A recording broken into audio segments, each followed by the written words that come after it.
Palworld, a monster collecting survival game many presume would be doomed to release in a janky and unplayable state, if it even came out at all, has now released to extremely positive reviews on Steam. This unexpected success story has catapulted Palworld to the forefront of gaming in 2024.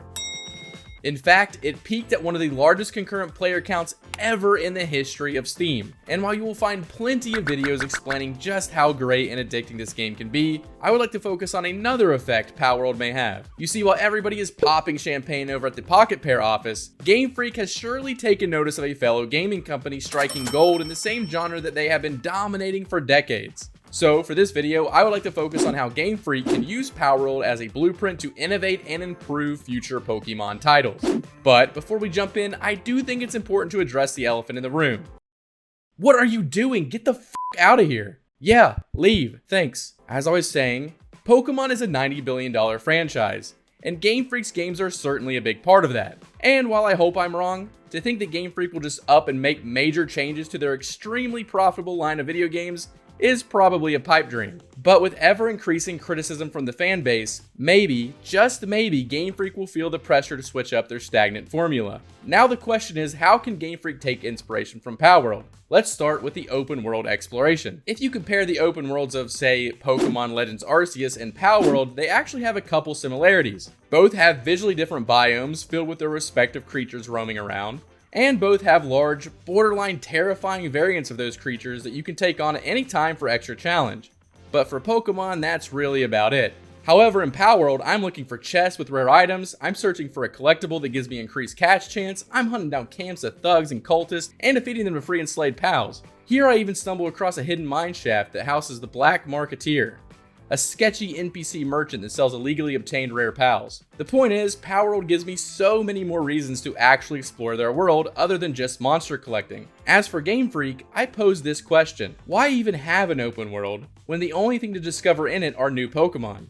The same Pokemon we had fun discovering in the linear games, just those had a more streamlined experience. I propose that Gamefreak borrow something from other RPGs, and instead of giving us outfits to buy at merchants, we could find maybe unique gear in chests around the region. Perhaps this gear could be more than visual and have stats tied to them that increase catch rate, movement speeds, or maybe even shiny odds. Regardless of what Gamefreak decides to fill their worlds with, I think it has to be more than just Pokemon and the occasional Pokeball or potion on the ground. And we're not done talking about the open world just yet, because it's not just about what's in these worlds, it's how we traverse them as well. Palworld has me climbing up mountainsides, parachuting between the gap of a ravine, and even grappling around the world like an off-brand version of James Bond. In Pokemon, I just sort of walk around. Now I can't forget to mention Pokemon does let us ride and fly in the back of Koraidon and Miraidon, the box art legendaries of Scarlet and Violet.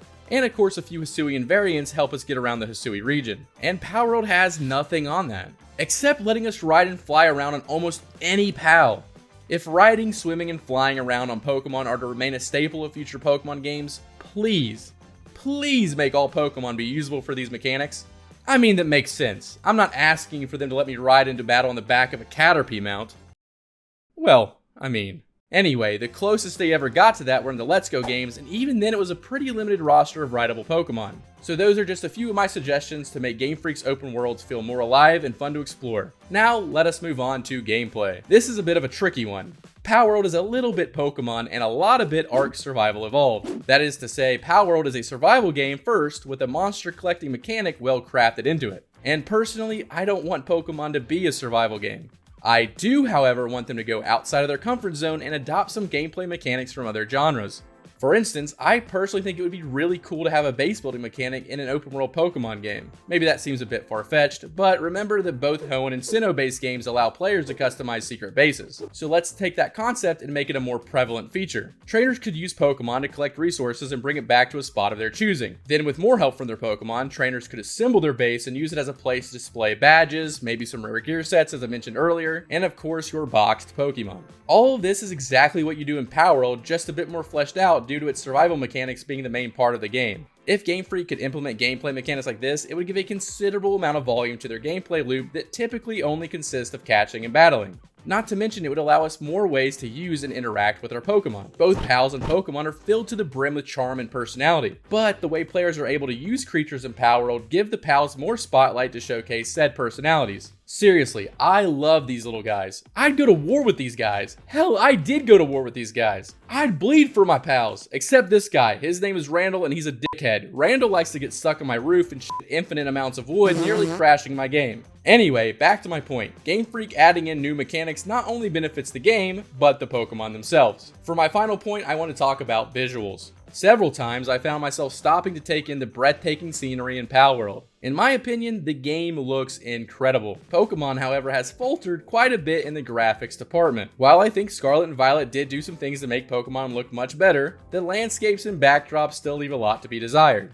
It's worth mentioning that Palworld does use Unreal Engine 5, so I doubt Gamefreak can compete with Palworld from a pure graphics standpoint. But let's be honest with ourselves, players don't need the amount of realism that Unreal Engine 5 can deliver in their creature collecting game. Now this isn't to say Pokemon is off the hook. Gamefreak really needs to dial in and focus on making a better stylized version of Pokemon. In my opinion, Pokemon Let's Go Pikachu and Eevee have been the best Pokemon has looked on the Switch. So why not take that art style and adapt it for a future open world game? Regardless of what they do, Pokemon must find their visual identity on the Switch and future consoles.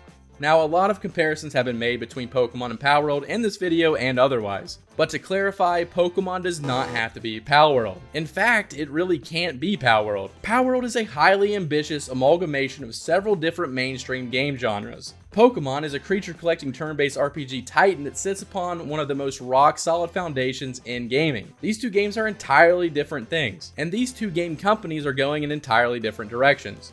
So what I really want Gamefreak to learn from Pocket Pair is that with a lot of creative thinking and a little risk taking here and there, Pokemon can be so much more than just a creature collecting game. I have been a Pokemon fan for 2 decades now, and that will probably never change, but it's time for Gamefreak to take that next step in evolving the franchise. With all that being said, I'm gonna go dump another 30 hours into my new favorite monster collecting game. Until next time, later.